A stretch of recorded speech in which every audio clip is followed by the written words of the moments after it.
윤석열의 내란 사태로 한국의 민주주의 지표가 곤두박질 치면서 국격이 나락을 가고 있습니다. 16일 언론 보도에 따르면 스웨덴 예트보리 대학 민주주의 다양성 연구소가 지난 13일 발표한 민주주의 보고서 2025에서 한국을 기존 자유민주주의보다 한 단계 아래인 선거민주주의로 분류했다라고 밝혔는데요.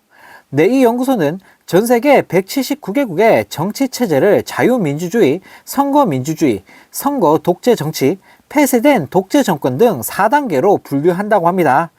선거민주주의는 자유롭고 공정한 다당제 선거, 만족스러운 수준의 참정권과 표현의 자유, 결사의 자유가 보장되는 체제를 뜻한다고 하는데요. 자유민주주의로 분류되기 위해서는 행정부에 대한 사법적, 입법적 통제, 시민적 자유보호, 법 앞에 평등 보장이 추가돼야 한다고 합니다.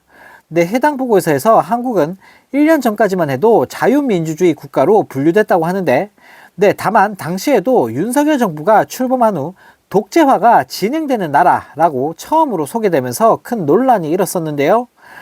그런데 이번 보고서에서는 아예 선거민주주의 국가로 한 단계 떨어진 것뿐만 아니라 여전히 독재화가 진행 중인 나라라고 평가했다고 합니다. 또 헝가리, 몰도바, 루마니아 등과 함께 언론을 포함한 표현의 자유가 크게 후퇴한 나라로 언급됐다고 하는데요. 한마디로 윤석열 때문에 민주주의가 후퇴하고 있다고 지적을 한 겁니다. 특히 한국, 아르헨티나, 인도, 인도네시아 등 영향력 있는 지역 인구 대국에서 독재화가 진행됐으며 벨라루스, 헝가리, 세르비아 등 동유럽 국가의 민주주의 후퇴가 두드러졌다고 분석했다고 합니다. 그러면서 연구진은 허위 정보와 정치적 양극화, 독재화는 종종 함께 진행되면서 서로를 강화한다라며 독재 정부는 의도적으로 부정적 감정을 부풀리고 사회 내 불신감을 조성하고 양극화를 부추기기 위해 허위 정보를 이용한다라고 밝혔는데, 이건 거의 내란범 윤석열 들으라고 하는 소리가 아닐까 싶습니다. 또 다른 소식입니다. 법원이 발부한 윤석열의 체포영장 집행을 무력으로 저지하라는 지시에 반대했던 대통령 경호처 간부가 결국 해임됐다고 합니다. 체포영장 집행 방해를 지시한 김성훈 경호처 차장의 구속영장은 검찰에서 기각되고 김성훈 차장의 경호처 장악이 유지되면서 오히려 불법적인 윤석열 지키기에 저항했던 경호처 간부에 대한 보복 인사가 현실이 된 건데요. 경호처는 지난 13일 징계위를 열어 경호처 간부 A씨에 대한 해임 징계를 결정했다고 합니다. 해임은 최고 수위 징계인 파면 아래 단계로 공무원을 강제로 퇴직시키는 중징계 처분이라고 하는데요. 앞서 김성훈 차장은 윤석열에 대한 2차 체포영장 집행 전인 지난 1월 12일 간부회의에서 공수처와 경찰의 체포영장 집행을 물리력을 동원해 막으라고 지시했습니다. 이에 A씨는 회의에서 법원이 발부한 영장 집행을 막는 것은 위법 소지가 크다며 반대했고, 또 회의에서 김성훈 차장의 책임론도 거론한 것으로 전해졌는데요. 그러자 김성훈 차장은 그 자리에서 경찰 국수본에 비밀을 유출했다라며 A씨를 대기발령 조처했다고 합니다. 그리고 같은 이유로 A씨를 징계위원회에 회부하는 만행을 저질렀다고 하는데요. 이 A씨는 1차 체포영장 집행 불발 이후 경찰과 경호처 상황에 대한 이야기를 나눈 것일 뿐이라고 소명을 했지만 결국 해임 의결까지 한 겁니다. 국민이 얼마나 우스우면 이런 짓을 대놓고 하는 건지 아무리 봐도 윤석열 내란 일당들은 사형이 답인 것 같습니다. 이런 가운데 보수가 과표집된 여론조사에서도 더불어민주당과 국진당의 지지도가 오차 범위 밖으로 벌어졌다고 합니다.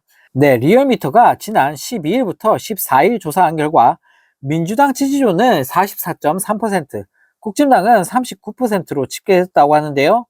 리얼미터에서도 이 정도 수치라니 아마 실제로는 10%가 훨씬 넘게 차이가 나지 않을까 싶습니다. 특히 일주일 전 조사에 비해 민주당은 3.3%포인트 오른 반면 국진당은 3.7%포인트 내렸다고 하는데요. 또 차기 대선 집권 세력 선호도 조사에서는 야권에 의한 정권 교체가 55.5%, 집권 여당의 정권 연장이 40%로 나타났다고 합니다. 정권 교체로는 전주보다 5.1%포인트 상승했고 정권 연장로는 4%포인트 하락했다고 하는데요. 또 차기 대선 후보 적합도 조사에서는 이재명 대표가 46.9%를 기록하면서 다른 국진당 인간들을 모두 압도했는데 김문수가 18.1%, 홍준표 6.5%, 한동훈 6.3%, 오세훈 6.2%를 기록했다고 하는데요. 네, 특히 양자 가상 대결에서도 이재명 대표는 모든 국진당 인간들을 오차 범위 밖에서 크게 앞섰다고 합니다.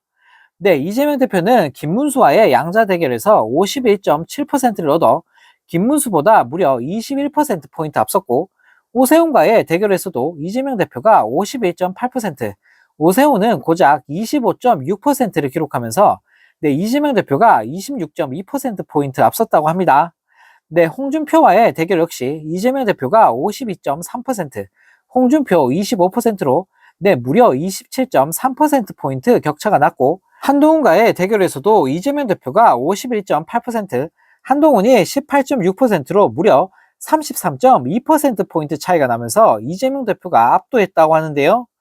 네, 내란범 윤석열을 끌어내리고 이재명이 대통령이 되는 그날이 하루빨리 오기를 기대해 보겠습니다.